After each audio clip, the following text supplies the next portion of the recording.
हरे कृष्णा कृष्णा कृष्णा हरे हरे, हरे राम राम राम हरे हरे। हरे कृष्णा। कृष्ण बलराम मंदिर स्वामी वृंदावन के ब्रह्मचारियों, भाग्यशाली भक्तों, भक्ति शास्त्र के अंतर्गत हम भगवद गीता यथारूप के चौथे अध्याय का शुभारंभ कर चुके हैं। चौथे अध्याय में है दिव्य ज्ञान, और दिव्य ज्ञान की परिभाषा हमने समझी थी। दिव्य ज्ञान की परिभाषा क्या है?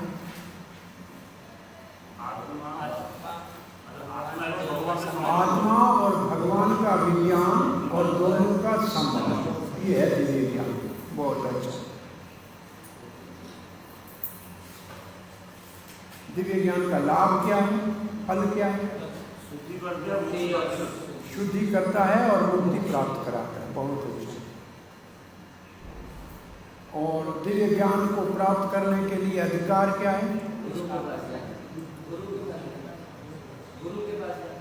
गुरु के शरण में जाना और भक्ति का साधन अपनाना। बहुत अच्छा।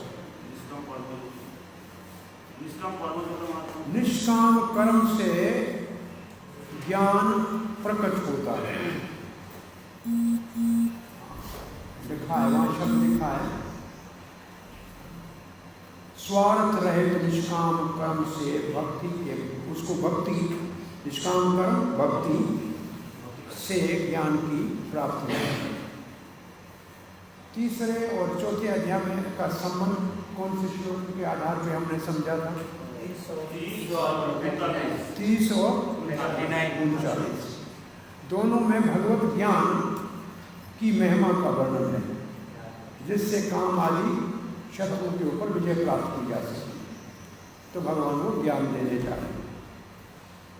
तो पहले श्लोक में भगवान ज्ञान का इतिहास बता रहे हैं। इमं वस्वते योगम प्रोक्तवान अभयम विस्वान विस्वान मन में प्राव मनोविक्षवाक्य अभिनीत। अब इस के तात्पर्य को हम समझते हैं कि कैसे तात्पर्य को हमको पढ़ना चाहिए। तो श्रील प्रभुपाद जी इस तात्पर्य को शुरू कैसे करते हैं? इस श्लोक में भगवद गीता का पुरातन इतिहास बताया गया। इस पुरातन इतिहास के अंदर एक बात महत्वपूर्ण श्रील प्रभुपाद जी ने लिखी है कि ये ज्ञान राजकुल के राज ऋषियों को दिया गया। तो राज ऋषियों को क्यों दिया जाता है, इसके प्रभुपाद जी कारण लिखते हैं। भाई सन्यासियों को नहीं दिया गया, ब्राह्मणों को नहीं दिया गया, राज ऋषियों को दिया गया। क्यों? तो पहला कारण क्या लिखते हैं? पढ़िए।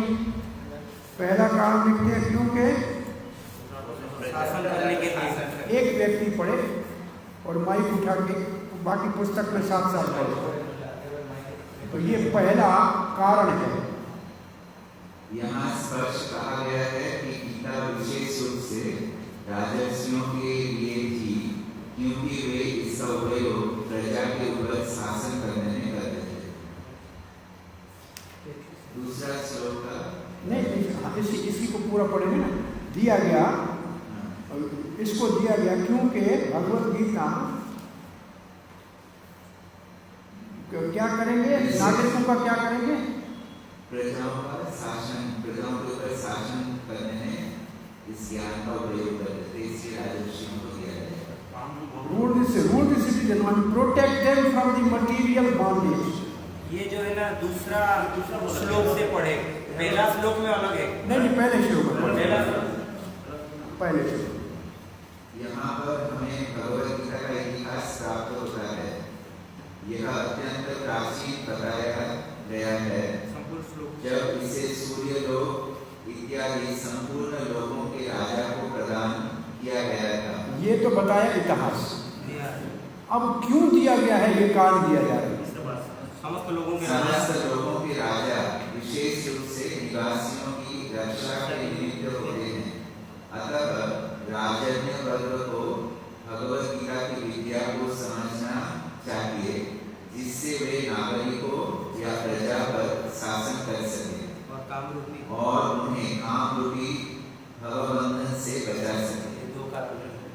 ये दो कारण हैं। अब और आगे थोड़ा सा प्रभुपाद ने भौतिक जगत और ये लिखकर फिर 3 चीजें लिखी है। तो वो क्या है? मानव जीवन का उद्देश्य भगवान के साथ अपने शाश्वत संबंध के आध्यात्मिक ज्ञान का विकास है और सारे राज्यों तथा समस्त लोगों के शासनाध्यक्षों को चाहिए कि शिक्षा, संस्कृति तथा भक्ति द्वारा ये 1 2 3 नंबर लिख रहे हैं इसके ऊपर, शिक्षा, संस्कृति और भक्ति द्वारा नागरिकों को यह पाठ पढ़ाएं। तो ये क्या मानव जन्म का उद्देश्य जो है भगवत संबंध, ये राजाओं का कार्य है प्रजा को सिखाए। उसमें ये 3 बातें हैं। ऊपर है रक्षा और संयम, जैसे शासन है तो शासन करने के लिए, रक्षा के लिए पहले, फिर 3 बातें हो। तो इसलिए राजऋषियों को दिया गया। ठीक है। अब इसके बाद और अब प्रभुपाद जी राज ऋषियों को क्या करना चाहिए, अथवा हम जब प्रचार करने जाते हैं तो हमको जाके ऐसे राजाओं को, मंत्रियों को, ऑफिसरों को, जो शासक है उनको क्या करना चाहिए, वो लाइन प्रभुपाद जी लिखते हैं हमारे लिए। अभी तक लिखा है सिद्धांत, हम लिख रहे हैं हमारे लिए। क्या लिख रहे हैं देखो? दूसरे शब्दों में सारे राज्य के शासनाध्यक्ष कृष्ण भावनामृत विद्या का प्रचार करने के लिए होते हैं, जिससे जनता इस महाविद्या का लाभ उठा सके और मनुष्य जीवन के अवसर का लाभ उठाते हुए सफल मार्ग का अनुसरण कर सके। अब ये इसका मतलब है कि जितने भी शासक हैं, जैसे हमारे पास नज़दीक से नज़दीक मानो के यहाँ जो पुलिस ऑफिसर है, कमिश्नर जो नज़दीक है, उनका काम है कृष्ण भावना का। वो नहीं समझते हैं तो हमको जाके उनको समझाना चाहिए। अब तो स्थिति बिगड़ गई है, लेकिन प्रभुपाद का उद्देश्य है कि एक चंद्रमा होता है तो पूरे ब्रह्मांड में प्रकाश होता है, करोड़ तारे होते हैं तो कुछ नहीं होता है। तो एक शासक कृष्ण भावना भावित हो जाए तो हमारा काम बहुत आसान हो जाए। तो हमारे श्यामानंद प्रभु आदि, नरोत्तम दास आदि, इन्होंने राजा महाराजा को प्रचार किया, मणिपुर के राजा को प्रचार किया, पूरा मणिपुर का राज कृष्ण भावना भावित हो गया। तो ऐसे प्रचार का प्रभुपाद जी यहाँ चिट्ठी किसको लिखते थे? प्राइम मिनिस्टर को। भगवत गीता किसको देने गए? लाल बहादुर शास्त्री और भागवत। और अमेरिका के प्रेसिडेंट को चिट्ठी लिखी। तो जो उनका हमारा दृष्टिकोण प्रचार का होना चाहिए कि इन तक ये संदेश पहुंचना चाहिए, क्योंकि हम प्रचार उतना नहीं कर सकते जितना उनके माध्यम से हो सकता है। भाई एक मानो कानून बना दें कि सबको गीता पढ़नी है और गीता यथारूप पढ़नी है, तो हमारे को कुछ नहीं करना है, हमको जाके सिखाना है। तो ये प्रभुपाद जी का इसमें उद्देश्य है कि हमारा प्रचार जो होना चाहिए वो शासिक वर्ण के ऊपर, और एक शासिक वर्ण और दूसरा जो है व्यवसायिक वर्ण के ऊपर प्रभाव डालना चाहिए, क्योंकि उनके पास भी काम करने वाले बहुत नौकर होते हैं, सेवक होते हैं। जैसे हम जाते हैं भगवत गीता वितरण करने के लिए, एक कर रहे तो कर सकते हैं, लेकिन एक कंपनी में जाके मालिक को कहते हैं तो यहाँ वो तनख्वाह देने का पैसा काट लेगा, आप गीता लेके जाओ, तो कर सकता है, मालिक कहेगा तो हो जाएगा। तो प्रचार कैसे करना चाहिए, प्रभुपाद जी का दृष्टिकोण ये है। तो यहाँ तक आपको इस तात्पर्य में समझना है कि ये गीता राजऋषियों को क्यों दी गई, और हमारा अब कर्तव्य क्या है, प्रभुपाद जी के दृष्टिकोण से प्रचार कैसे कहाँ करना चाहिए। अब प्रभुपाद जी तात्पर्य में सूर्य को दिया गया, अब सूर्य के महत्व का वर्णन कर रहे हैं। अब तात्पर्य शुरू हो रहा है सूर्य के महत्व को ब्रह्मा संहिता के श्लोक से। प्रभुपाद जी कहते हैं सूर्य सारे ग्रहों का राजा है, भगवान की आंख है, और भगवान कृष्ण के आदेश से सभी लोगों को 2 चीजें दे रही है। देखो क्या लिखा है, ताप और प्रकाश। ताप और प्रकाश दे रहा है, देखा 2 चीजें लिखी है, ताप और प्रकाश दे रहा है। हम जब प्रचार करते हैं सामान्य लोगों को तो उनको कहते हैं भगवान ने सूर्य देव को ज्ञान दिया। इसका एक अर्थ है कि भगवत गीता का ज्ञान जो है अंतर्राष्ट्रीय है, सर्वलोक के लिए। सूर्य एक ही है, न अमेरिका का अलग सूर्य है, न अफ्रीका का, न रशिया का, न भारत का। जब एक सूर्य सारी दुनिया को प्रकाश दे सकता है तो भगवान ने उसको भगवत गीता देके ये सिखाया कि एक भगवत गीता सारे विश्व को प्रबुद्ध कर सकता है। ये बात समझ में आ रही? सूर्य को देने का मतलब एक सूर्य सबको प्रकाश दे रहा है कि नहीं? हर देश का अलग सूर्य नहीं। तो ये गीता सूर्य के माध्यम से इसी भाव से पूरे विश्व को देनी चाहिए और सारे विश्व को प्रबुद्ध किया जा सकता है, एनलाइटन किया जा सकता है।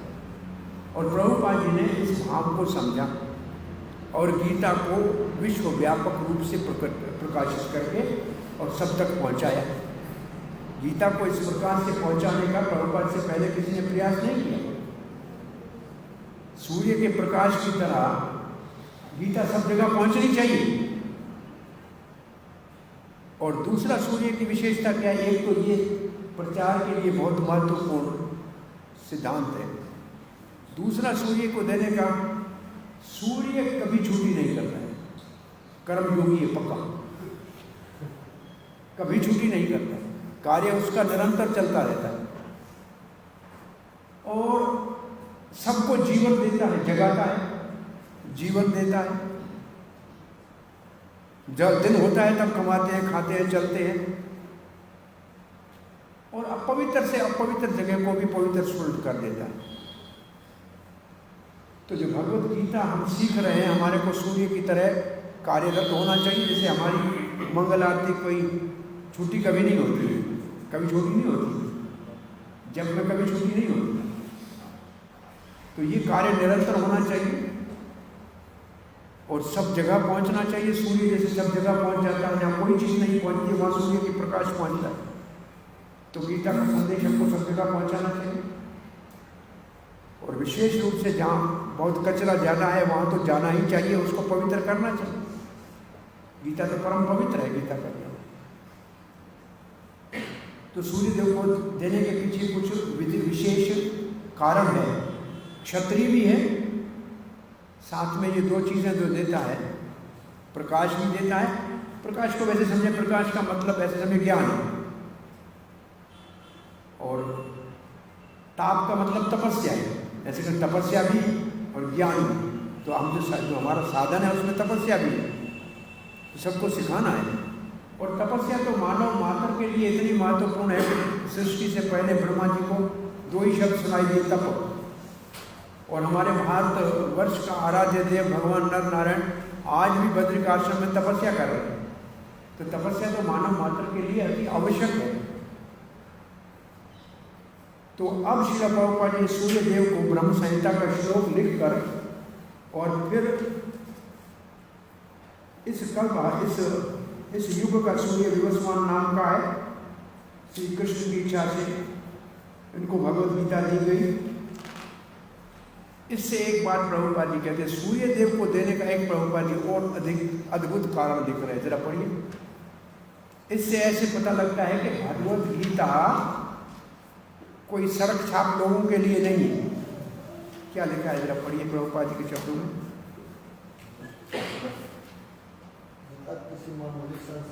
हाँ बोलिए बोलिए। गीता किसी मामूली सांसारिक विद्यार्थियों के लिए कोई काफी भाषण नहीं, अपितु ज्ञान का मानव ग्रंथ है जो अनंत काल से चला आ रहा है। गीता इसलिए कोई काल्पनिक नहीं है, हाँ, तुच्छ लोगों के लिए नहीं है, तुच्छ लोग जो तर्क वितर्क करते हैं उनके लिए नहीं है। ये अनादिकाल से आ रहा ज्ञान है और लोगों के अधिपतियों को दिया गया है। अब प्रभुपाद जी इसका प्रमाण दे रहे हैं भगवत गीता। अच्छा यहाँ एक बात, अच्छा आगे आएगी, अभी आपसे अभी पूछ लेते हैं, गीता श्रुति है कि स्मृति है? पहले श्रुति स्मृति दोनों का अर्थ तो आता है। स्मृति का मतलब वेद, श्रुति का मतलब वेद, जिसको सुनने से समझ में आता है, श्रुति कहते हैं वेद को। स्मृति कहते हैं ऋषियों के द्वारा, जैसे मनु स्मृति आदि को पुराण स्मृति में आते हैं। तो गीता स्मृति है कि श्रुति है कहाँ? गीता कहाँ है? महाभारत तो इतिहास है, इतिहास स्मृति में आता है।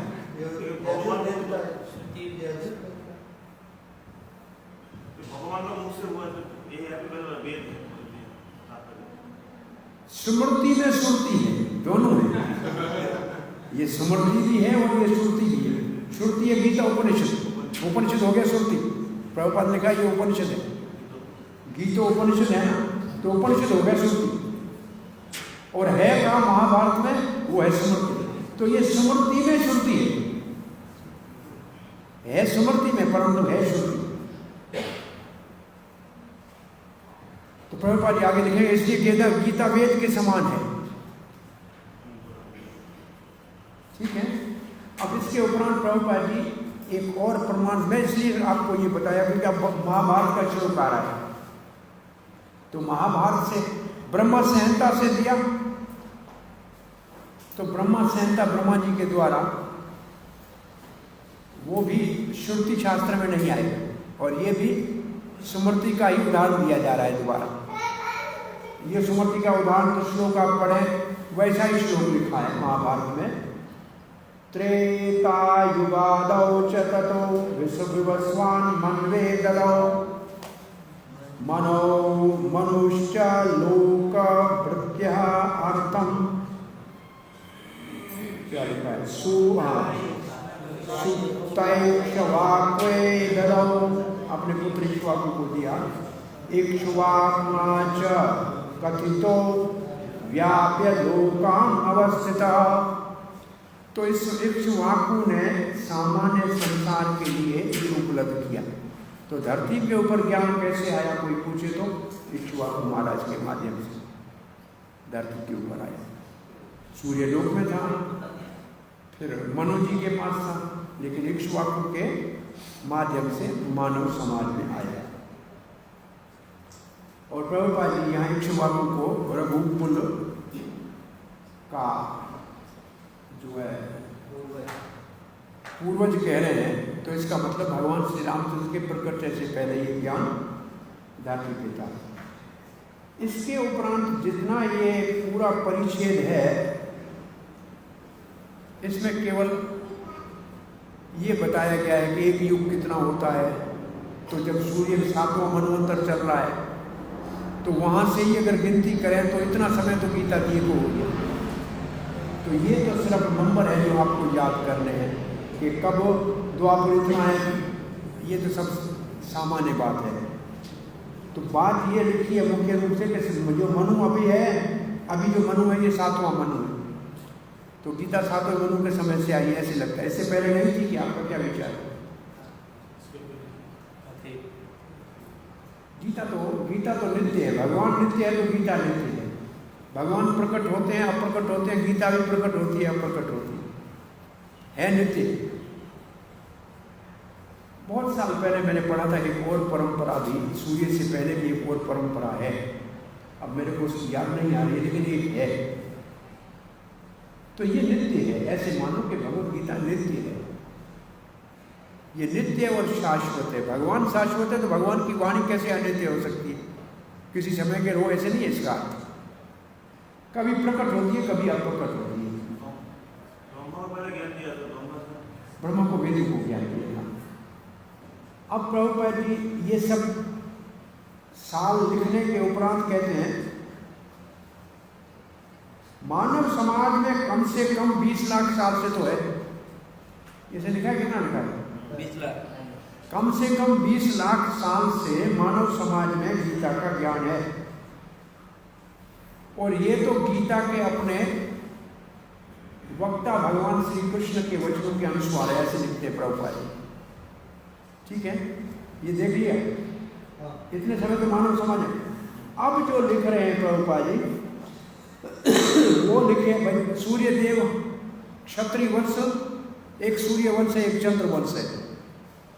तो ये क्षत्रिय वंश में सूर्य वंश को दिया गया। अब लिखा है भगवत गीता है वेदों के समान है, यहाँ ये बात मुख्य है। पढ़िए। भगवत गीता वेदों के ही समान है, क्योंकि इसे श्री भगवान ने कहा था। अतः यह ज्ञान और पौरुषेय है। अब पौरुषीय ज्ञान कहते हैं वेद को, किसी व्यक्ति ने नहीं दिया है। अब पौरुषीय, अब कोई कहे अपौरुषीय ज्ञान क्या है, तो कहते हैं वेदों का ज्ञान। इसलिए गीता श्रुति है, वेदों के समान है। यही प्रभुपाद जी बात करें, वेदों के समान। हाँ पढ़िए जरा। चूंकि वैदिक आदेशों को यथारूप में बिना किसी मानवीय विवेचना के स्वीकार किया जाता है, फलतः गीता को भी किसी सांसारिक विवेचना के बिना स्वीकार किया जाना चाहिए। सांसारिक तार्किक जन अपनी अपनी विधि से गीता के विषय में चिंतन कर सकते हैं, किंतु यह यथारूप भगवत गीता नहीं है। अतः भगवत गीता को गुरु परंपरा से यथारूप में ग्रहण करना चाहिए। यहाँ पर यह वर्णन हुआ है कि भगवान ने इसे सूर्य देव से कहा। सूर्य देव ने अपने पुत्र मनु से और मनु ने अपने पुत्र इक्ष्वाकु से कहा। अगर ये वेदों का ज्ञान है, प्रभुपाद जी कहते हैं वेदों के समान है, तो इसको यथारूप में ग्रहण करना चाहिए। इसके ऊपर टीका टिप्पणी नहीं करनी चाहिए। भगवान की बात के ऊपर अपने मन से कुछ अर्थ नहीं निकालना चाहिए। ये सिद्धांत ये बताया जा रहा है। अगर कोई अपने मन से गीता के अर्थ को समझेगा तो वो गीता यथारूप नहीं होगी।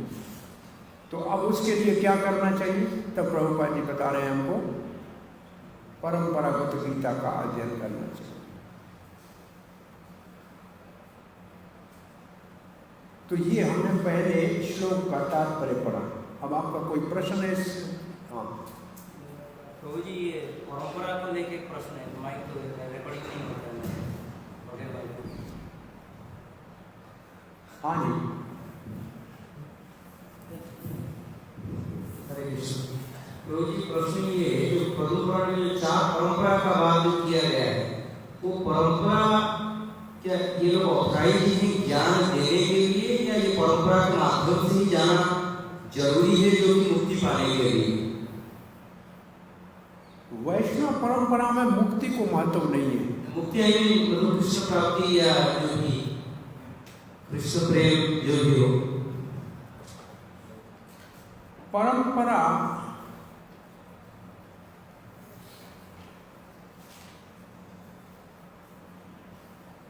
जैसे आप ये समझिए कोई यूनिवर्सिटी है, विश्वविद्यालय है, वो अधिकृत है ज्ञान देने के लिए। वहाँ से पढ़ोगे, उसकी डिग्री आपके पास होगी तो मान्य होगी। अगर ऐसे आप किताब खरीद के कहीं और पढ़ के जाके तो वो डिग्री कोई आपकी काम नहीं आएगी।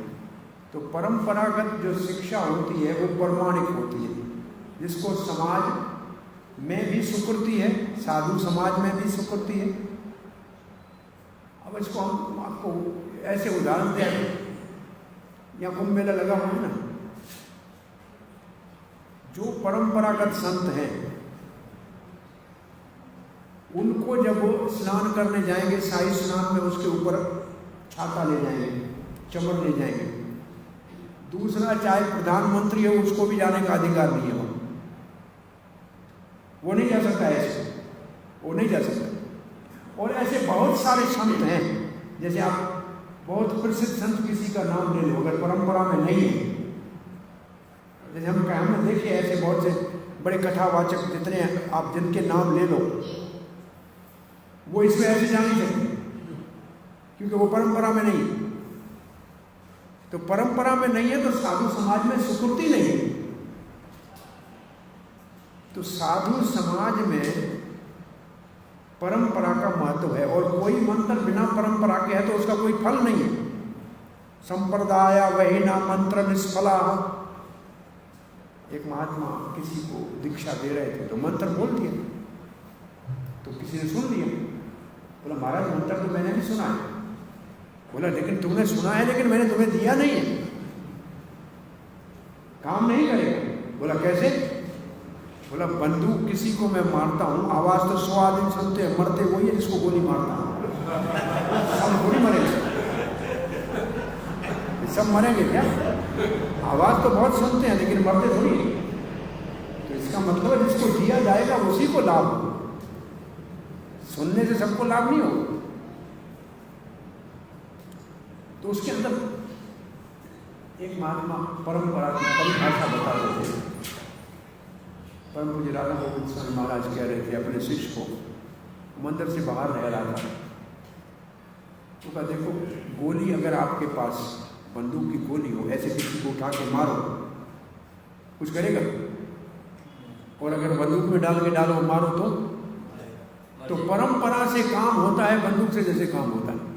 बिना परंपरा के गोली बच्चे के खिलौने के बराबर है। तो परंपरा का परिभाषा ये है, आपकी सेवा गुरुजनों के माध्यम से भगवान तक पहुंचे और भगवान की कृपा गुरुजनों के माध्यम से हमारे तक पहुंचे। ये है परंपरा की परिभाषा। इसलिए क्या कहें, एक शब्द परंपरा कहते हैं, गुरु क्या होना चाहिए?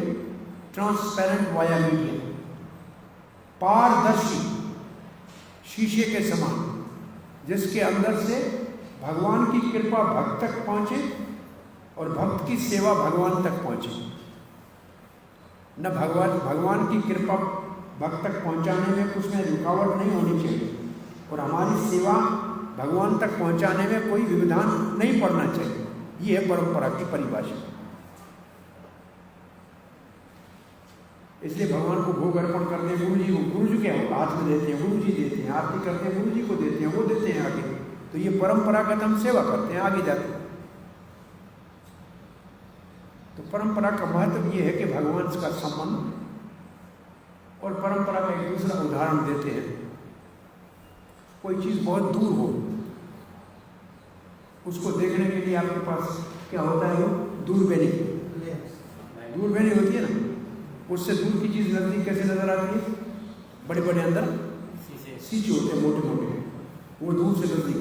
ऐसे भगवान और भक्त के बीच में जितने मोटे मोटे शीशे होंगे उतना भगवान नजदीक दिखाई देगा। तो परंपरा हमारे को भगवान के नजदीक लाने के लिए और दूरबीनी जैसा काम करती है। चीज दूर है लेकिन बहुत निकट दिखा देती है। वैसे पहुंचना भगवान के पास मुश्किल। दूसरा प्रभुपाद जी उदाहरण देते हैं, राजा को प्रसन्न करना बहुत मुश्किल है। क्या दोगे राजा को? उसके राज में रह रहे हो, आप क्या उसको दोगे? ऐसा कौन सा उपहार दोगे राजा को? परंतु राजा के बेटे को गुलाब जामुन दोगे तो राजा खुश हो जाएगा, मेरे बेटे को देखो इसने टाफी दे दी। तो ये जो परंपरागत जो गुरु वर्ग है उनको सेवा करने से भगवान प्रसन्न हो जाएगा। तो परंपरा में हमारे को भगवान तक पहुंचने के लिए बहुत सरल और सुलभ साधन प्राप्त होता है और हमारी सेवा भगवान तक पहुंचाई जाती है। हाँ जी,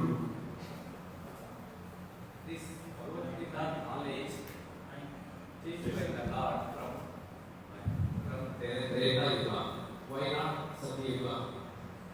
Why it is not starting from Satyuga? why? It is not start from Satyuga. Satyuga first, Treta Yuga second, Dwapara Yuga fourth. But it is said it is starting from Treta Yuga. Why not it start from Satyuga? Before Satyuga it was given to the sun god. That was before Satyuga. So many Satyuga went and came back. But Krishna is regularly appearing. भगवान श्री कृष्ण नियमित रूप से 7वें मनवंतर के द्वापर युग के 28वीं चतुर्युगी के द्वापर के अंत में आते हैं। ये श्री कृष्ण स्वयं भगवान के प्रकट होने का नेम है। कृष्ण प्रकट जो होता है उसका नेम है। Krishna appears at a fixed time. When he appears then he gives this knowledge. सब नहीं दे सकते, दिव्य ज्ञान भगवान देता है। So Krishna, this is regular कृष्ण's appearance स्वयं भगवान श्री कृष्ण रेगुलर, सबको याद है ना, ये 7वां मनवंतर, 28वीं चतुर्युगी, द्वापुर का अंतिम चरण, स्वयं भगवान श्री कृष्ण के प्रकट का समय। When he comes then he gives। आगे वाले श्लोक में पढ़ेंगे कृष्ण को आने की ही क्या जरूरत है, अवतार लेने की जरूरत ही क्या है। तो ये पहला श्लोक हमने पढ़ा। इस तरीके से आप जब पढ़ें तो उसका विभाग करो उसके अंदर के ये इतना टुकड़ा प्रभुपाद ने किसके लिए लिखा है, ये क्यों लिखा है, श्लोक में जो शब्द है उसको कहाँ दिखाया गया है, थोड़ा सा अध्ययन करो इसका। अब दूसरे श्लोक को पढ़ते, एवं परंपरा प्राप्त एवं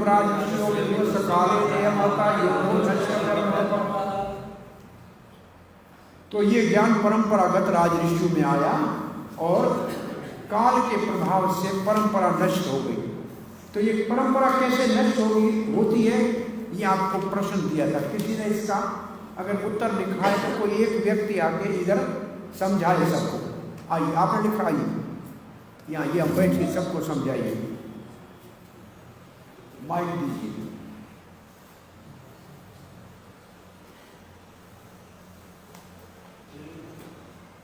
इसका ड्रामा आपको बोला था, आप कोई एक दिन ड्रामा करेंगे, जब पढ़ने का दिन नहीं होगा ना। हाँ कर रहे हैं ना, हाँ तैयारी कर लो, नेक्स्ट टाइम करेंगे। हाँ प्रभु जी, आप बैठिए और सुनाइए सबको कि परंपरा नष्ट कैसे करेगी।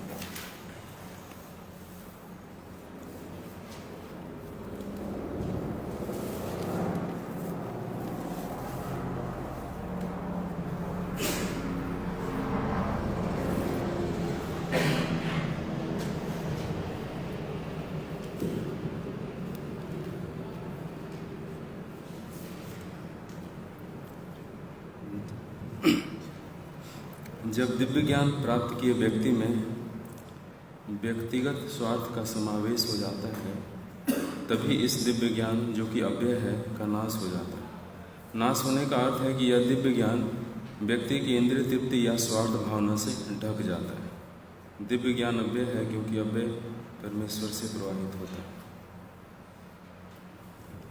और समझाइए, ये लिखा हुआ है, रोज गीता में सबने पढ़ लिया है, आप समझाइए सबको, इसको बंद कर दीजिए, आप अपनी भाषा में समझो।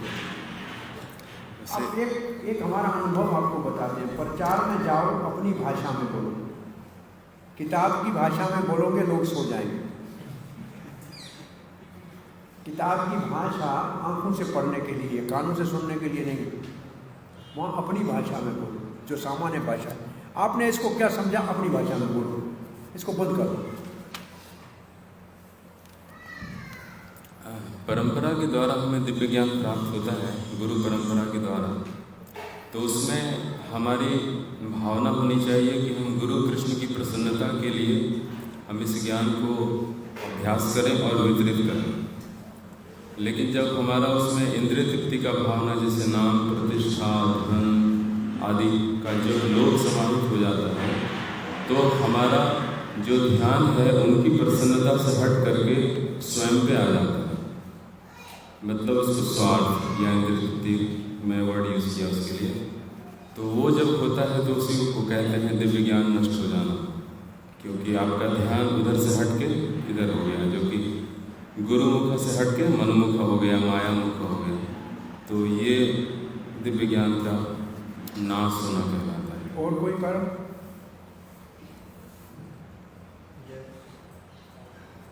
एक कारण हमारे पुस्तक में प्रभुपाद जी ने यही लिखा है कि गलत टिप्पणी करने वाले, गीता के ऊपर गलत अपनी टिप्पणी करने वाले स्वार्थी लोग कृष्ण के व्यक्तित्व को तोड़ मोड़ कर अपने मन माने आर्थिक लाभ के लिए कुछ भी करते हैं, तो जो मूल सिद्धांत होता है वो समाप्त हो जाता है।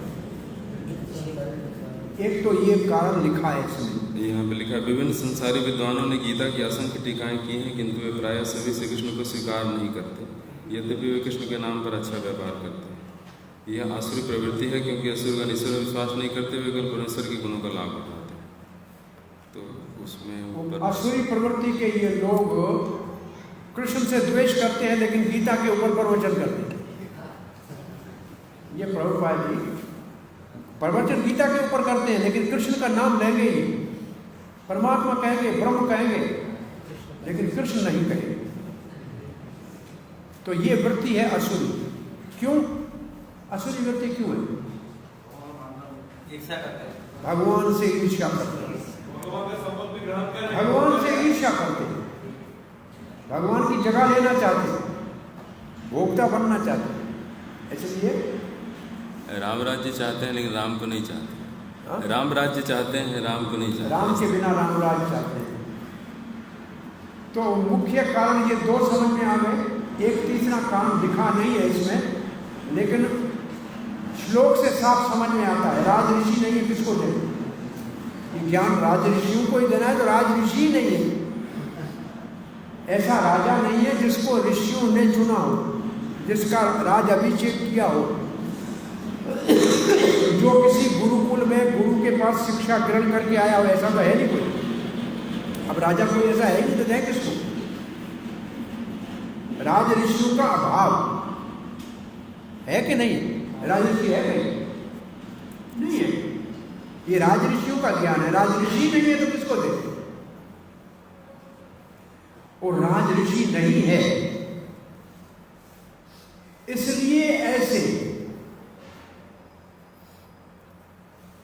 स्वार्थी और कपटी, भगवत द्वेषी, भगवान के ज्ञान का दुरुपयोग करके उसके वास्तविक स्वरूप को लुप्त कर देते हैं। राजऋषि होते तो क्यों करते? हम सामान्य रूप से एक उदाहरण देते हैं। बाजार में अगर तेल में मिलावट आए तो केस होता है कि नहीं होता है? भाई कोई अगर घी में मिलावट करे तो उसको ऊपर केस चलता है कि नहीं? किसी आटे में मिलावट कर दे तो केस चलता है। भगवान के शब्दों में मिलावट करता है, कोई उसको पूछने वाला नहीं है। भगवान के शब्दों में मिलावट करके इतने लोगों ने अपने पोथियां भर के लोगों के सर के ऊपर थोप दिए, इसके ऊपर कोई ये राज ऋषि नहीं है तब हुआ ना। हम पृथु महाराज जैसे राज ऋषि होते तो वहां लिखा है कि तब प्रजा को सही मार्ग में अगर नहीं चलाएगा राजा तो और कौन चलाएगा? ये पहले लिखा है, हमने पढ़ा है। राजर्षियों का काम है कि उनको 3 चीजें दें, सभ्यता दें, भक्ति दें और विद्या दें। वो नहीं देंगे तो ऐसा ही हाल होगा। वो लिखा नहीं है, हमारे तात्पर्य में नहीं लिखा है, लेकिन साफ श्लोक से लगता है कि राजर्षि नहीं है तो दें किसको? इसके बाद प्रभुपाद जी क्या लिख रहे हैं? अभी भी आवश्यकता, ऐसी स्थिति जैसी अर्जुन के समय स्थिति थी, इसका मतलब प्रभुपाद जी लिख रहे तात्पर्य में देखो, जैसे अर्जुन के समय में स्थिति हो गई थी कि गीता का ज्ञान लुप्त हो चुका था। कहा जाए क्यों? जरासंध, दुर्योधन ऐसे आतिताई जो राजा थे, जो लोगों को राजऋषि नहीं थे, इसलिए सारा ज्ञान दुष्ट लोगों ने उल्ट पुल्ट कर दिया। इसका अर्थ यही हुआ ना। और इसके लिए आप कहना चाहें, क्योंकि प्रभुपाद जी लिखा है कि कृष्ण के समय में ये ज्ञान लुप्त हो चुका था, लिखा है ना ऐसे उस समय। तो उसके लिए अगर आपको लिखना है तो पृथ्वी भूमि देवी देवताओं लोगों को लेके भगवान के पास प्रार्थना करने गई कि अधर्म बढ़ गया है। अधर्म क्यों बढ़ गया है? क्योंकि राजऋषि नहीं है, धर्म कोई चलाने वाले नहीं रह गए हो। ऐसा है कि नहीं? अब प्रभुपाद जी इस उदाहरण के आधार के ऊपर कहते हैं कि हमको इस वक्त भी ऐसे लगता है कि गीता का वास्तविक ज्ञान ऐसे स्वार्थी, अपने पद प्रतिष्ठा के महत्व में पूजा के लोभी लालची लोगों ने गीता के सिद्धांत और स्वरूप को तोड़ मोड़ दिया है। अब भी एक और परंपरागत गीता की आवश्यकता आज भी है, प्रभुपाद जी कहते हैं, और हमने एक प्रयास किया है इसको पूरा करने का, ये प्रभुपाद जी के तात्पर्य का भाव है। आपने देखा ये तात्पर्य भाव देखा है? हाँ, लास्ट में उसमें एक दूसरा प्रश्न है कि हाँ? गीता क्यों लिखा गया प्रभुपाद जी के द्वारा? तो उसका ये अर्थ है ना, उसका ये अर्थ है। प्रभुपाद ने गीता क्यों लिखा, ये प्रभुपाद ने इसका भाव लिखा है कि इस वक्त भी ऐसे लग रहा है कि कितनी सारी गीताएं हैं। पहले आपने पढ़ा होगा पहले उसमें प्रस्तावना में कि बहुत सारी गीताएं हैं लेकिन कोई प्रमाणिक नहीं। इसलिए एक प्रमाण, और कोई आपसे पूछे भाई आपकी यथारूप है दूसरे यथारूप नहीं है, तो उसका उत्तर क्या दोगे? दूसरे क्यों नहीं है, आपकी ही क्यों यथारूप है? प्रामाणिक परंपरा, रामानुज की परंपरा की प्रमाणिक है। पहले तो ये बोलो, रामानुज आचार्य की टीका प्रमाणिक है, मध्वाचार्य की टीका प्रमाणिक है, वो यथारूप है? नहीं है, ऐसा नहीं। दूसरे श्रीधर स्वामी की टीका प्रमाणिक है, चैतन्य महाप्रभु सबका सार दिए ये परंपरा में नहीं। हमारी गीता यथारूप प्रभुपाद की प्रमाणिक है, और दूसरी गीताएं जो बाजार में चल रही हैं वो परंपरागत नहीं है। इसका आप क्या प्रमाण देंगे? सामान्य लोग ये प्रश्न पूछेंगे ना आपसे, तब कहिए कि इस गीता के वितरण के बाद विश्व के अंदर जितने कृष्ण भक्त हुए हैं किसी और गीता के द्वारा हुए क्या?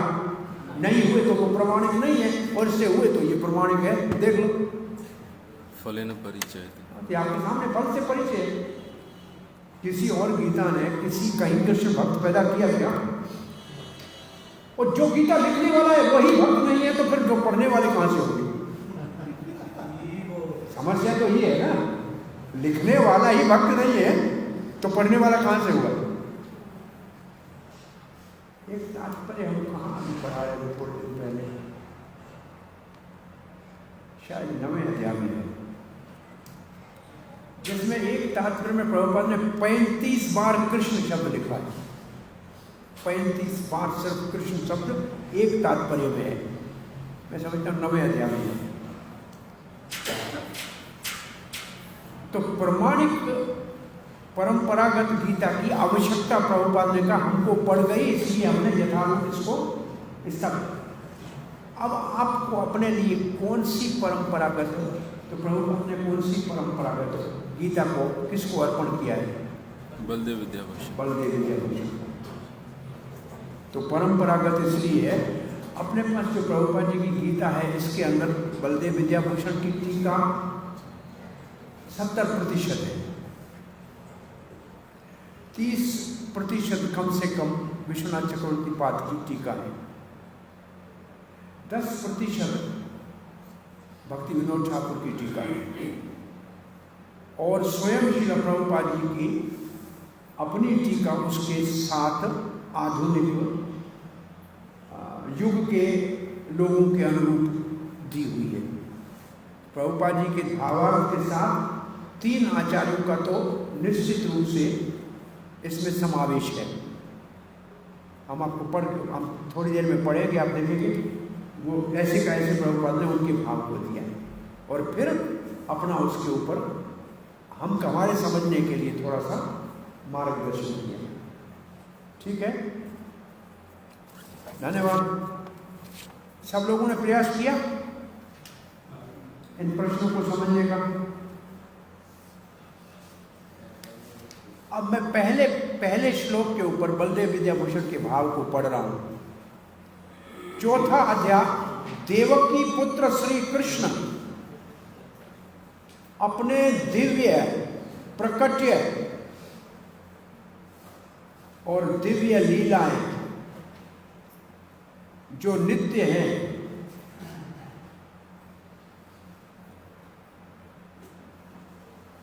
उसका वर्णन करने जा रहे हैं। सीधा लिखते हैं ऐसे, ये कहाँ के लिए? ये लिखा है 10वें 11वें श्लोक का, क्योंकि मुख्य वो है सारी 4थे अध्याय में। 11वां श्लोक सबसे 11 जन्म कर्म के मैं 9वां श्लोक सबसे मुख्य है, तो सीधा वो लिखते हैं।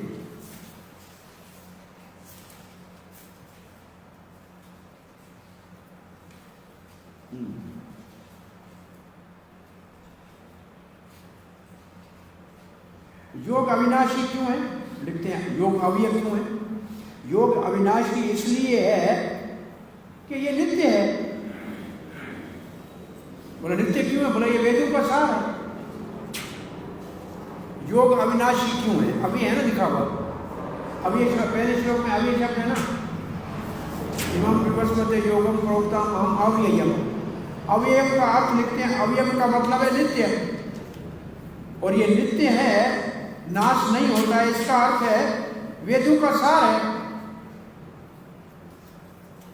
उसकी न वेद की न उत्पत्ति है न नाश है। वेद का बिगिनिंग नहीं है, एंड नहीं है, शुरू आरंभ नहीं है, अंत नहीं है, वो नित्य है। तो ये योग अव्यय क्यों है? क्योंकि नित्य है। और क्योंकि नित्य क्यों है? क्योंकि वेद है, और वेद का न आद है न अंत है। ये कारण लिखा है, इसलिए सदा ही नया रहता है। सदा नया क्यों रहता है? Always fresh. क्यों सदा नया क्यों रहता है? आप गीता रोज रोज पढ़े, रोज नहीं लगेगी। रोज इसके अंदर नया रस आएगा और नया रहस्य नजर आएगा। रस और रहस्य दोनों मिलेंगे रोज। रोज अध्ययन करके देखो, रोज नया रस और रहस्य मिलेगा। और बोलते क्यों? क्योंकि ये नित्य है, इसलिए इसका फल नित्य न्यूतन है। नित्य न्यूतन, हमेशा नया फल है इसका। प्रभुपाद जी को एक बार किसी ने पूछा, शिष्य ने, कि अब आप कौन सा पुस्तक लिखोगे? बोला भगवत गीता। बोला वो तो आपने लिखा है यथारूप। बोला मैं ऐसी 4-5 और लिख सकता हूँ। अभी तो मैंने किसी एक शब्द की व्याख्या की, बहुत से शब्द हैं जिसकी व्याख्या अधिक की जा सकती है। प्रभुपाद जी ने ऐसे उत्तर दिया आपने से शिष्य को। इसका अर्थ है कि यही गीता का श्लोक, मैं आपको सर्वधर्मान परित्यज्य, एक ऐसा श्लोक है भक्तों को याद सबसे पहले होता है, लेकिन जीवन में उतारने के लिए जीवन लग जाता है। सबको पता है सर्वधर्मान, लेकिन कोई उसके ऊपर पूरा नहीं करता। इसकी एक जगह टीका प्रभुपाद ने भागवत में दी है। भक्ति विनोद ठाकुर का एक भजन इसकी टीका में दे दी। मानस देहो गेहो जो कुछ मोरो अर्पिलो तो ये नंद किशोर मारो वीरा। ये सर्वधर्मान परित्यज्य की परिभाषा कितनी आसान है, लेकिन आप और वैसे पढ़े में सर्वधर्म समझ में नहीं आता, इतनी आसान। तो ऐसे प्रभुपाद जी और कितनी और व्याख्या लिख सकते थे। ये जिस वक्त में लिखी है उस वक्त में साम्यवाद था, कम्युनिज्म था, तो कम्युनिज्म के खंडन के लिए, मायावाद के खंडन के लिए लिखा है विशेष। लेकिन भक्ति रस के भाव से लिखे तो इसके अंदर और बहुत रस पड़ा है। तो नया नया जितना हमारा भाव कृष्ण भावना में आगे बढ़ेगा, उतना यही गीता हमारे को नया नया रस देगी। ये है अव्यय का अर्थ। अव्यय का मतलब कितना भी खर्च करो बढ़ता जाएगा, कम नहीं होगा। और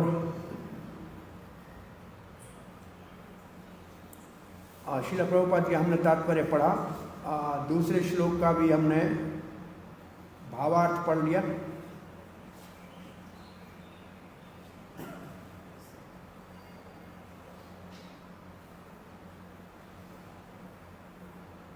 समय के कारण परंपरा टूट गई, बस और कुछ नहीं लिखा उन्होंने। प्रभुपाद ने तात्पर्य में बहुत कारण दिए हैं, 2 कारण हमने ढूंढे। अब तीसरा श्लोक पढ़ लीजिए। सएवायम मया त्यागे योग प्रोक्त प्रार्थना भक्तोसी में सखा चेती रहस्यम अयतद उत्तम।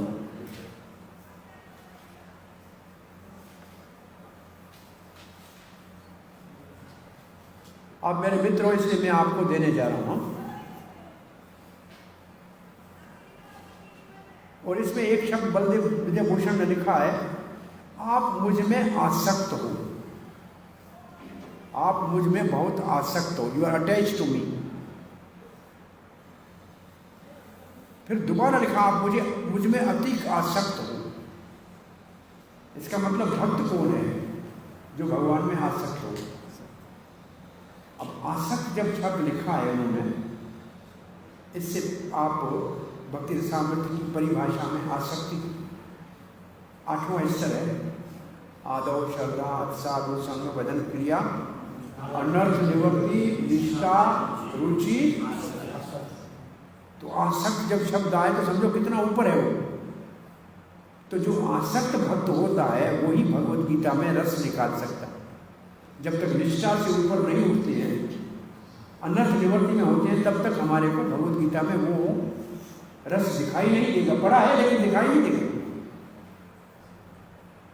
वो यहाँ 2 शब्द लिखे हैं, क्योंकि आप मुझ में आसक्त नहीं, वेरी अटैच्ड, अति आसक्त हो, मेरे भक्त हो, मेरे शरणागत हो, मेरे मित्र हो।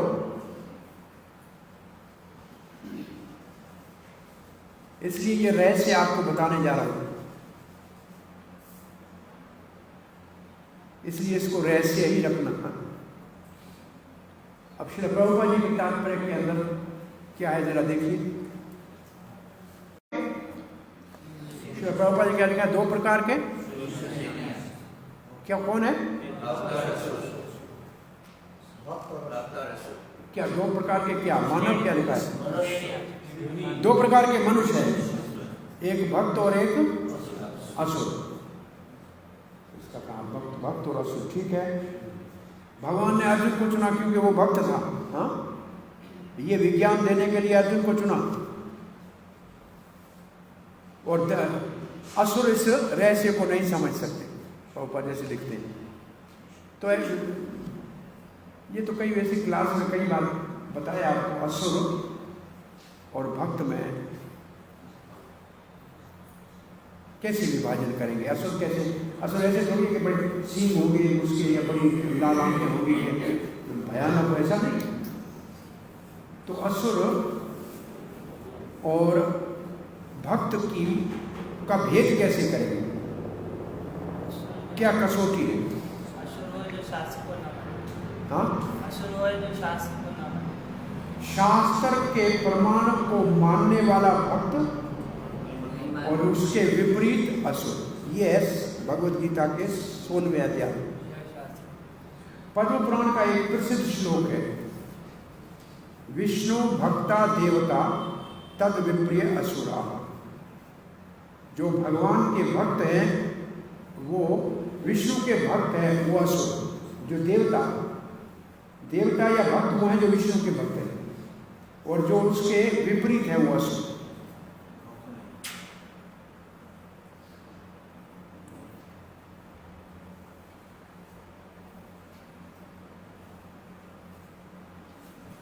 अब प्रभुपाद जी यहाँ असुरों की परिभाषा इस तात्पर्य में किसको बता रहे हैं? जिन्होंने भगवत गीता के ऊपर मनमानी टीका लिखे हुए हैं असुर। प्रभुपाद जी के विभाजन में असुर कौन से हैं? भगवान के वचनों के ऊपर अपने मनोरथ को थोप दिया।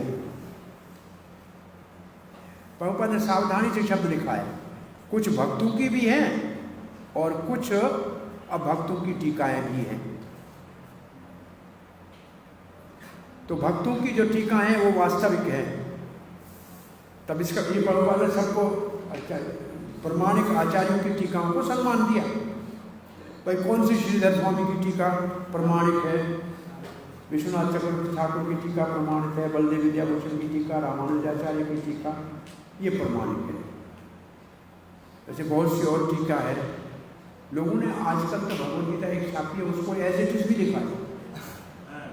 हमारी चलते देख ली ना कृष्ण भावना की, लिखा है, लिखा है, लेकिन फिर उसके अंदर कृष्ण का नाम निशान फोटो तक नहीं।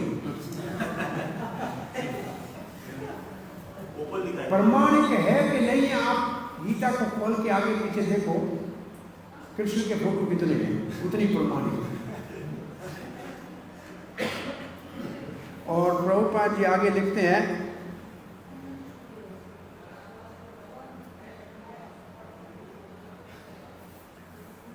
अब जो प्रभुपाद जी इसके बाद लिखते हैं वो लिखते हैं 10वें अध्याय के आधार के ऊपर। कृष्ण को अर्जुन परम पुरुष भगवान मानता है, लिखा है ना ऐसे।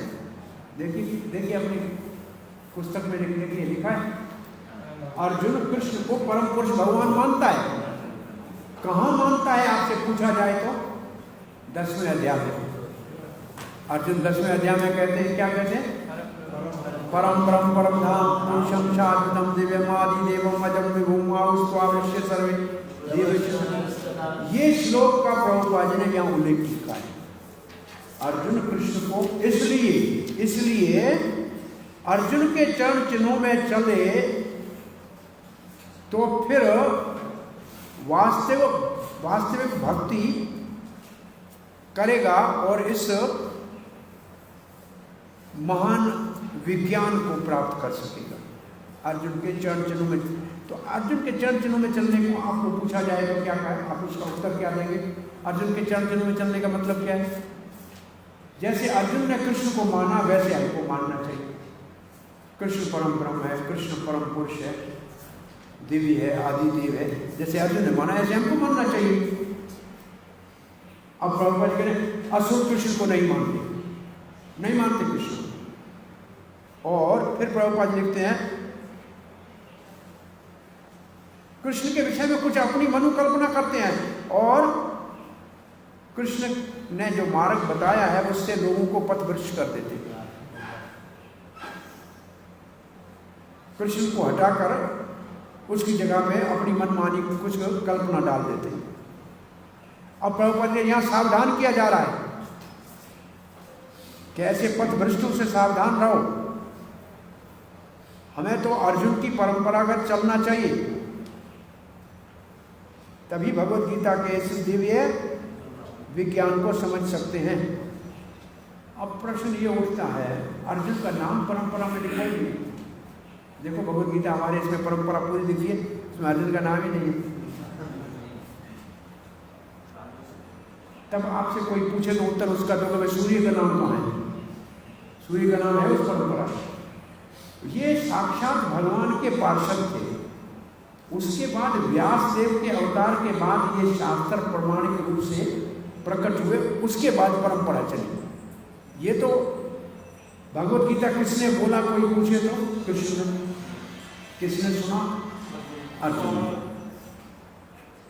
ये तो वही बात। लिखा किसने? गणेश ने। लिखा गणेश ने, लिखाया किसने?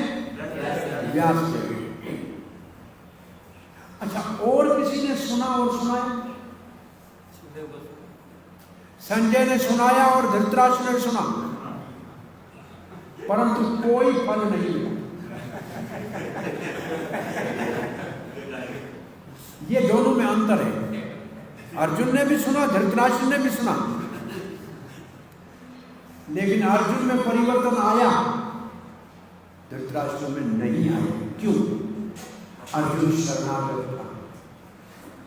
अर्जुन में शरणागति थी, शरणागति थी। दिव्य ज्ञान और संसारी ज्ञान में एक अंतर है।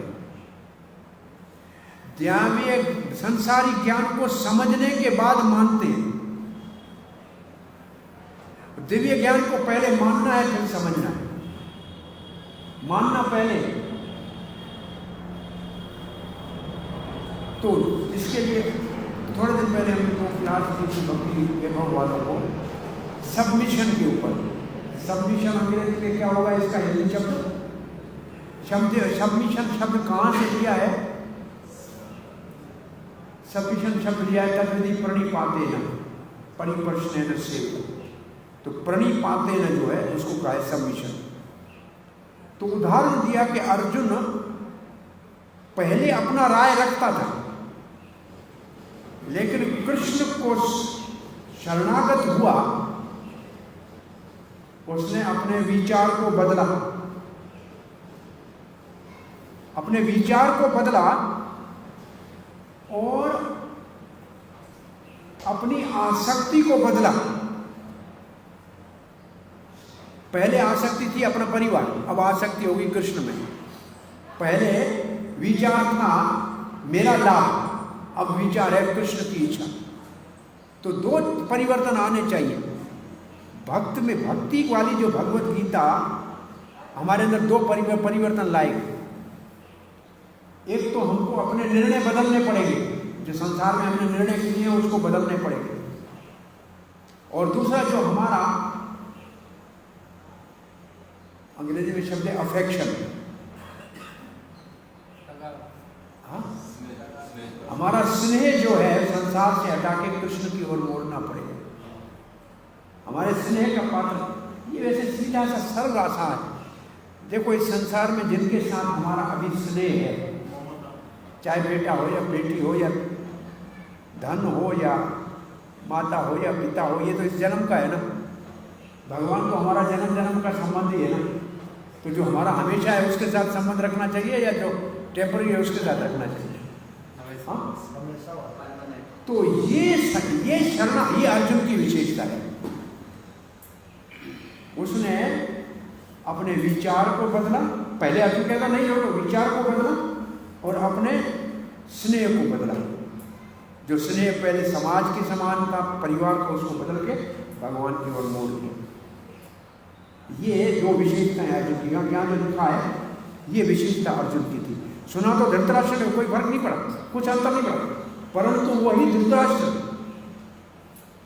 विदुर के माध्यम से अपने सारे सोच को बदला और गया घर छोड़ दिया।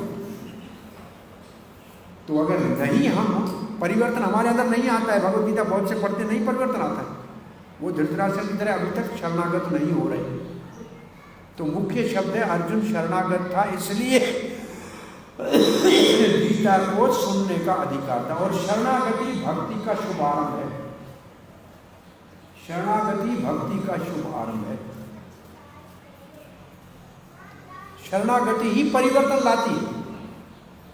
बिना शरणागति के बहुत से लोग भगवत गीता, मैं देखता हूँ एक रोज, अब जहाँ मैं रह रहा हूँ, एक लोग रोज बैठ के गीता पढ़ता है, लेकिन मुझे मालूम है वो रोज पढ़ता है लेकिन उसको कुछ पता नहीं है क्या पढ़ता है।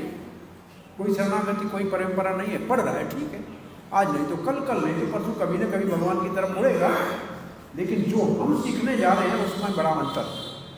तो अब चौथा श्लोक, अर्जुन परंपरा के लिए भगवान ने अर्जुन को चुन लिया, तो अर्जुन सावधान हो गया। अर्जुन सावधान इसलिए नहीं हुआ कि अर्जुन को कोई संदेह था कृष्ण के ऊपर, परंतु भविष्य में लोग कहेंगे कि अंधा विश्वास तो नहीं किया अर्जुन ने। तो अर्जुन ये प्रश्न पूछा, चौथा श्लोक है अर्जुन का प्रश्न। अर्जुन वाच अपरं भवतो जन्म कर्म जन्म विवस्वतः कथामेतद् ज्ञानेयम् अपरम भवतो जन्म, अपरम भवतो जन्म, परम जन्म विवस्वतः। विवस्वन का जन्म पता नहीं कब हुआ, आपका जन्म मेरे समान हो, आप मेरे, हम बराबर उम्र के हैं, समकालीन हो, कैसे मैं मान लूं कि पहले आपने सूर्य देव को ये ज्ञान दिया? अर्जुन का ये प्रश्न बहुत सरल है।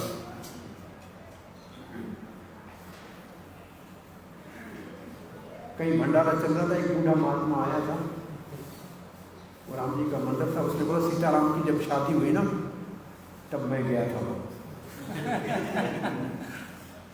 तो एक बाबा जी उससे और बैठा था, उसको थप्पड़ मारी, बोला मैं वहां भोजन परोस रहा, तुम नहीं थे, और झूठ बोल रहे हो।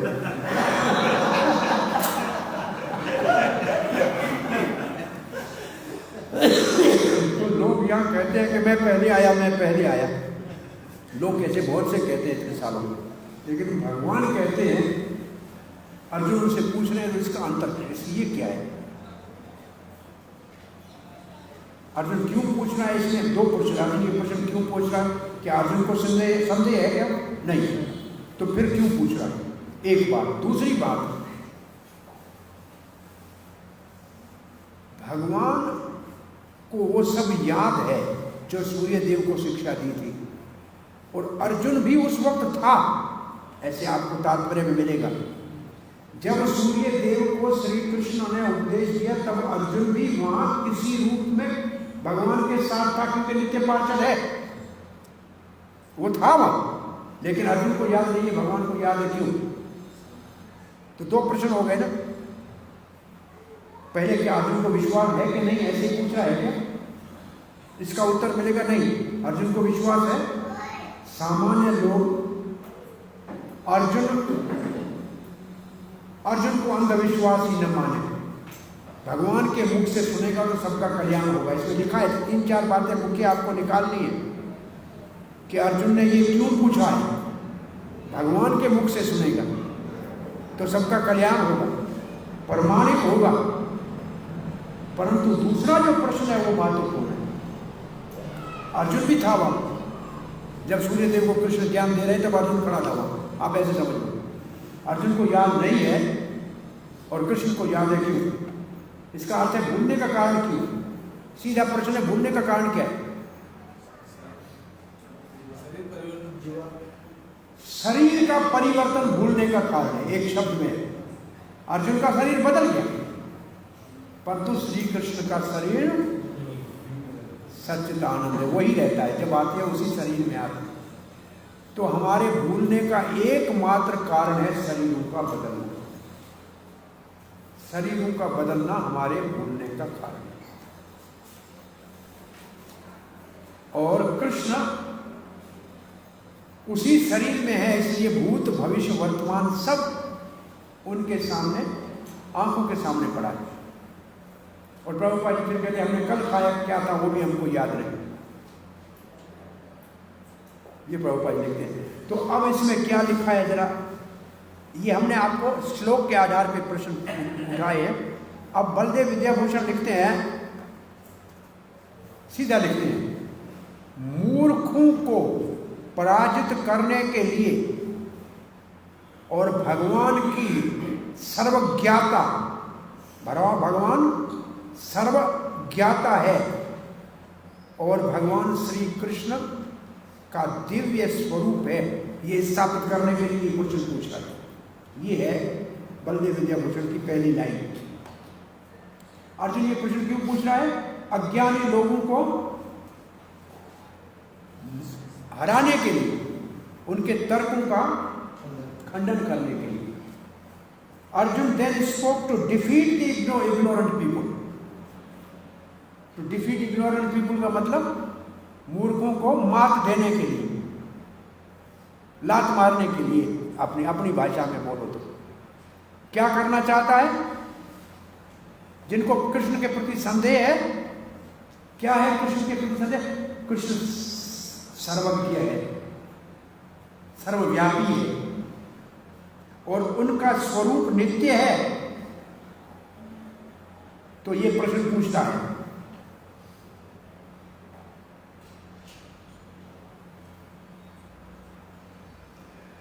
ये कह रहे हैं, ऐसा नहीं है कि अर्जुन नहीं मानता है कि कृष्ण सबके स्वामी हैं।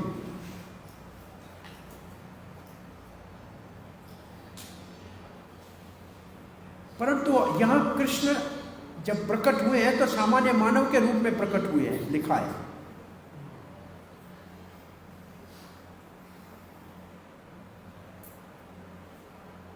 परम ब्रह्म परम धाम, वही बात है। लेकिन कृष्ण है नहीं सामान्य। तो फिर पुनः यही कहते हैं, मूर्खों के संदेह को दूर करने के लिए प्रश्न पूछा गया है। कृष्ण के कमल मुख से उत्तर चाहता है। क्यों? भगवान अपने मुख से अपने स्वरूप, अपने प्रकृति के विषय में कहेंगे तो सबके लिए प्रमाणित और मंगलकारी होगा। ये अपने तात्पर्य में मिलेगा आपको।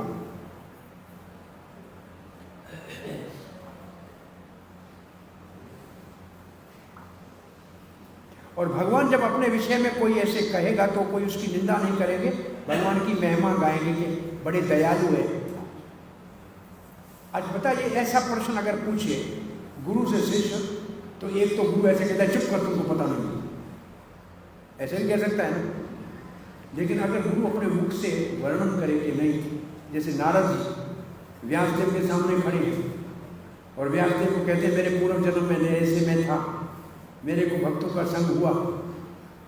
तो उससे क्या है कि जब गुरु अपने शिष्य के ऊपर प्रसन्न होता है तो अपने जीवन का अनुभव बताता है। वो विज्ञान है, वो विज्ञान है। किताब में ज्ञान है, विज्ञान है गुरु का अनुभव स्नेह से जब शिष्य को बताता है। तो भगवान श्री कृष्ण यहाँ गुरु के स्थान पर खड़े हैं, अर्जुन के ऊपर स्नेह के कारण। तो भगवान कितना, अर्जुन कितना भगवान का दयालु स्वभाव है। कि इस प्रश्न के ऊपर भी वो अर्जुन को सिखा रहे हैं। ऐसे कह सकते हैं क्या? आप क्यों पूछते हो? ऐसे प्रश्न पूछने की क्या जरूरत है तुम्हारे? तुमने गुरु कर लिया, मेरी बात मान लो, ऐसे भी कह सकते हैं ना, परंतु ऐसे नहीं कह रहे।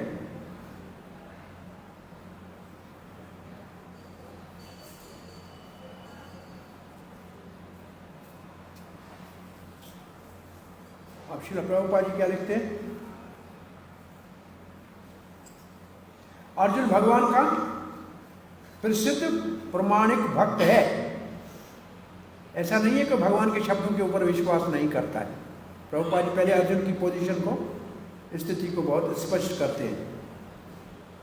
अब अर्जुन अपने लिए नहीं पूछ रहा है, वो तो भगवान को मानता है, परंतु जो असुरी प्रकृति लोग हैं, जो कृष्ण को परम पुरुष भगवान नहीं मानते हैं,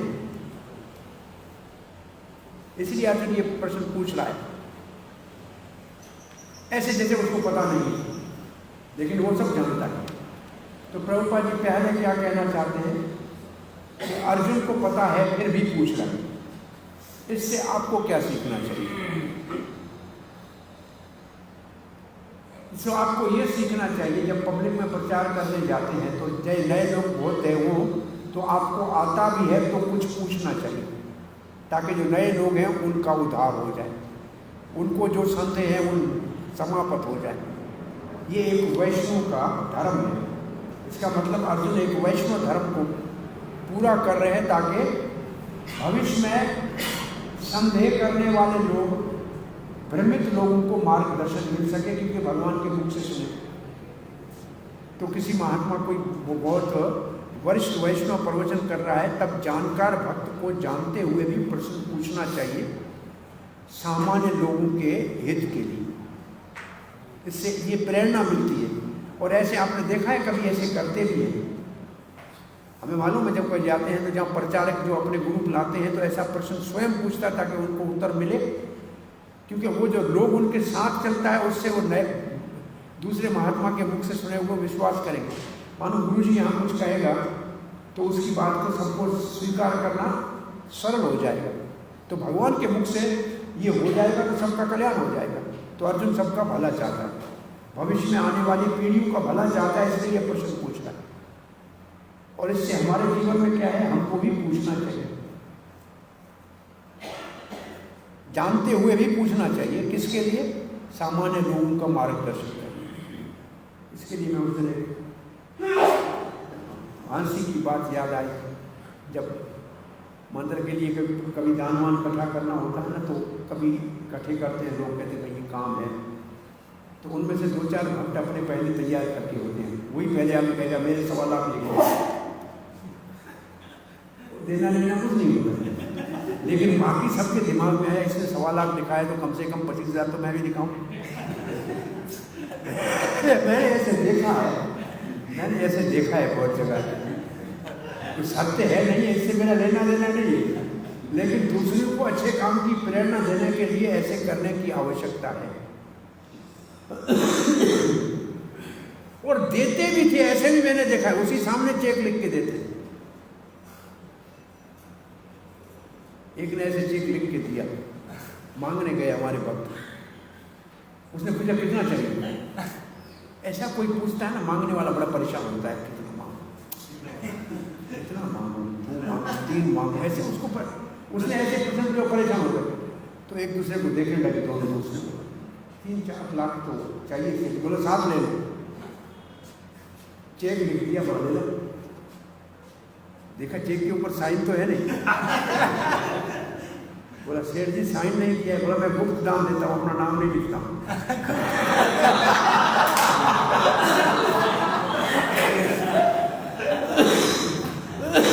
तो ये गुप्त दान वाले परेशान बहुत करते हैं। खैर ये बातों में, क्योंकि आपको नींद भी आ रही है, प्रसाद का टाइम भी हो रहा है, अब मैं भागा दौड़ी नहीं कर रहा हूँ आपको, मैं थोपना कुछ आपके ऊपर नहीं चाहता हूँ। इसको देखो कि आपको समझ में आ रहा है कुछ, कि इसको कैसे आपको समझाना है या समझना है। तो प्रभुपाद जी इसमें लिखते हैं अर्जुन के लिए 10वें अध्याय, देखो यहाँ आ गया ना 10वें अध्याय में अर्जुन ने माना है। इसलिए मैं कहता हूँ क्योंकि आप तो हमेशा पढ़ते आ रहे हैं, तो इसलिए जहाँ कोई शब्द देखो तो कहाँ लिखा है, क्या है, उसको एकदम ढूंढना चाहिए, दिमाग में आना चाहिए, उदाहरण आना चाहिए। भगवान को माना है, क्या भगवान सबके स्रोत है, लिखा है फाउंटेन हेड ऑफ एवरीथिंग, परम परम परम धाम, वही भाव लिखा है। अब प्रभुपाद जी क्या लिखते हैं, अर्जुन ये भी जानता है कि देवकी के पुत्र के रूप में कृष्ण प्रकट हुए हैं और ये मेरे मेरे मेरे फूफी के लड़के हैं ना, मेरी बुआ के लड़के है ना, ये तो हमारा अपना है, सगा है ना, वो भी जानते हैं।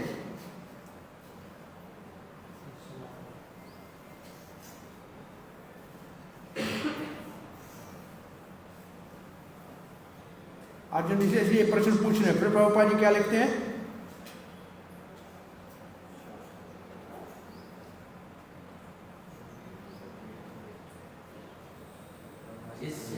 स्वयं बताए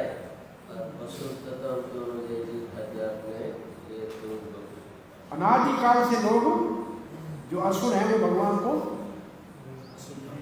नहीं मानते हैं, है ना, लिखा है ना, रिजेक्ट। क्या लिखा है जरा पढ़िए, असुरी प्रकृति के लोग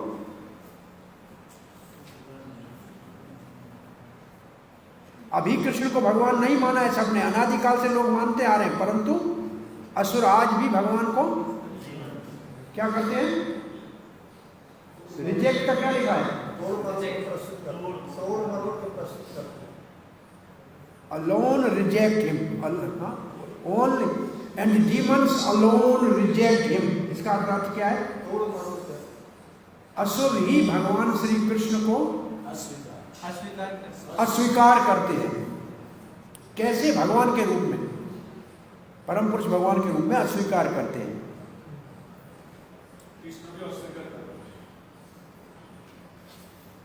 अर्जुन ने यह प्रश्न इसलिए पूछा कि कृष्ण स्वयं बोले, और जब स्वयं श्री कृष्ण बोलेगा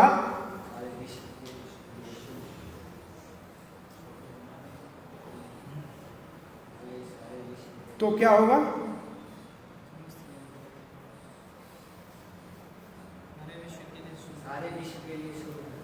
जब स्वयं कृष्ण बोलेंगे, जब अपने मुख से बोलेगा तो प्रमाणिक होगा। फिर क्या, भगवान अपने आप को बताए।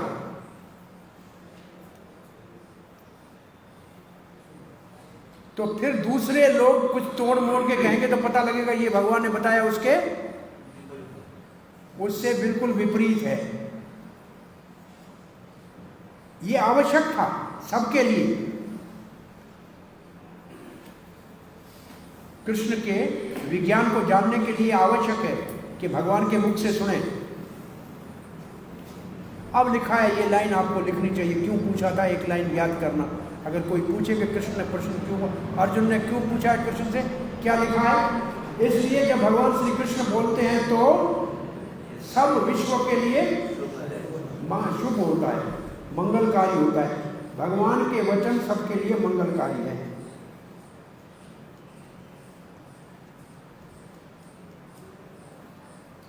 असुर अपने ही दृष्टिकोण से कृष्ण को समझने का प्रयास करते हैं, परंतु भक्तों के लिए, भक्तों के लिए तो ये अमृत है। भक्त उसका स्वागत करते।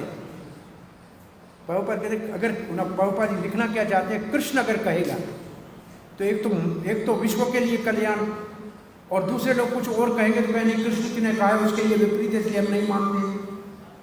और भगवान की वाणी है तो कल्याणकारी है, सबके लिए शुभ है। और भक्तों को तो भगवान की वाणी सुनने में और अधिक आनंद आता है। और भक्त उसमें क्या लिखा है, हृदय से स्वागत करते हैं। भगवान की वाणी का लिखा है, हृदय से स्वागत करते हैं। भगवान के प्रमाणिक वचनों को भक्त सदा स्वीकार करते हैं और अधिक से अधिक सुनने की इच्छा रखते हैं। नास्तिक भगवान को सामान्य व्यक्ति मानते हैं, सच्चिदानंद नहीं मानते हैं, प्रकृति के गुणों से परे है, देश काल से परे है भगवान, ये नहीं जानते हैं। जो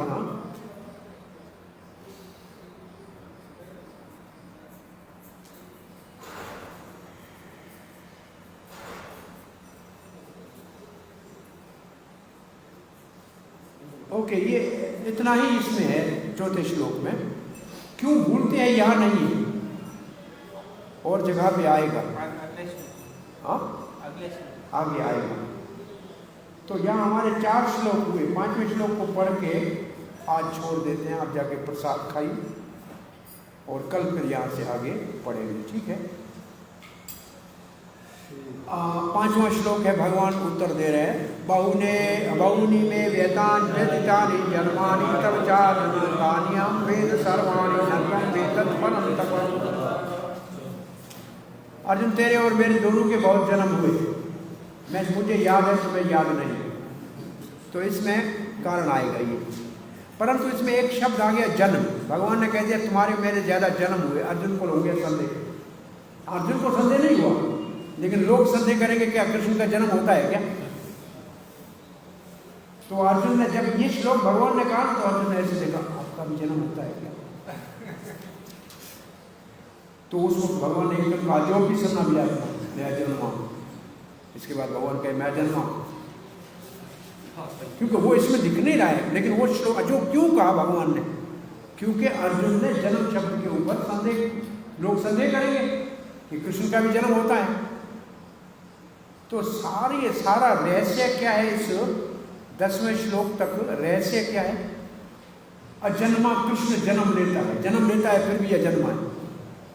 अजन्मा होकर जन्म लेता है और जन्म लेता है फिर भी अजन्मा है। ये बात समझनी है, यही रहस्य है सारा। और भक्त समझ सकते हैं और अभक्त नहीं समझ सकते, यही रहस्य है सबसे बड़ा। तो जन्म के ऊपर संदेह हो गया। तो भगवान कहते हैं जो किशन अव्य आत्मा, वहां अव्य आत्मा क्या है? इस आत्मा की परिभाषा अच्छी तरह से समझना। ये अव्य आत्मा, यहां आत्मा का अर्थ क्या है?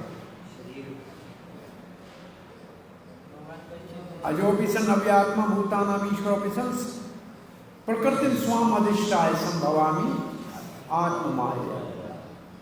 प्रकृति स्वाम अधिष्ठाय, प्रकृति का अर्थ क्या है? और अजोपिसन अव्यात्मा का अर्थ क्या है? ये बहुत रहस्यमय शब्द है जिनको हम कल समझेंगे, ठीक है। तो आज यहाँ कथा को विराम देते हैं। आपका कोई प्रश्न जिज्ञासा है तो पूछिए। कुछ समझ में आपको क्या लग रहा है? ठीक लग रहा है? ये आपके दो प्रश्न दिए थे ना, लास्ट में कितने दिए? 2 दिए थे ना, दोनों हो गए। तीसरा क्या था?